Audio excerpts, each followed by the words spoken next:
अस्सलाम वालेकुम नाज़रीन। तो पिछले एपिसोड में देखा मेहमद को और रुहान को बाज़ंती ने काबू कर लिया था और आखिर में उस्मान साहब इनिशर में पहुंच जाता है जहां याकूब सरदार ने एक जगह तैयार किया था।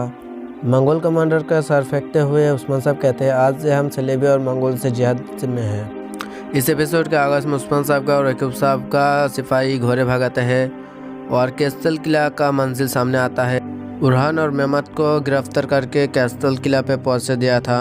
वहाँ के लोग उन पर पत्थर बरस करते हैं और तुर्कों के खिलाफ नारे लगाता है।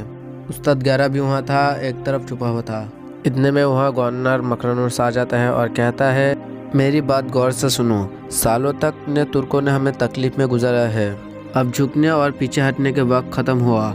ए बाज़ंतीनियों का लोग, अब दिफा ख़त्म हुआ, अब हम पूरी ताकत से हमला करेंगे, मुसलमान को ऐसे मिटाएंगे जो वो थे ही नहीं। इतने में रुहान साहब कहता है, हिम्मत रखो बहादुरों। फिर गवर्नर मकरनुस कहता है, आप लोगों ने देख लिया, ये नाकाबिल शिकस्त नहीं है। फिर रुहान कहता है, नाकाबिल शिकस्त नहीं है, लेकिन हम सर नहीं झुकाएंगे। फिर मेहमद गुस्से में कहता है, मैं तुम सबका जान लूँगा, तुम्हारा जल्लाद मैं हूँगा गवर्नर। फिर गवर्नर कहता है, गोश्त तुम्हारा हड्डियों से जब निकल जाएगा तब भी तुम्हें ही क्या हो गए मेहमद, सिपाही हो, खाल खींच लो इनकी।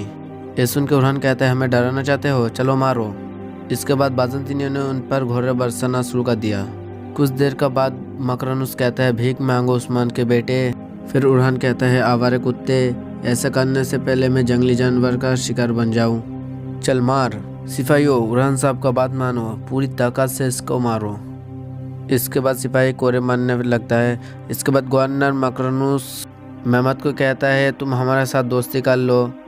मेहमद कहता है, मैं तुम्हें बताऊंगा दोस्त और दुश्मन कैसे होते हैं, मैं तुम्हारे आवाज़ को इस महल में घोट दूंगा। ये सुन के गवर्नर कहता है, पूरी ताकत से मारो, खाल उधर दो उसकी।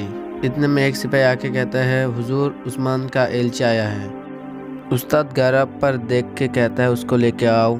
कुछ देर के बाद कौनूर बाकी सिपाही को लेके अंदर आ जाता है और वो कहता है, एक घटिया हरकत बंद करो, सिपाहियों और हमारा शहजादों को छोड़ दो। गवर्नर कहता है, किला मेरा है, कैदी भी मेरा है, मैं जब चाहूँ तब छोड़ूँ।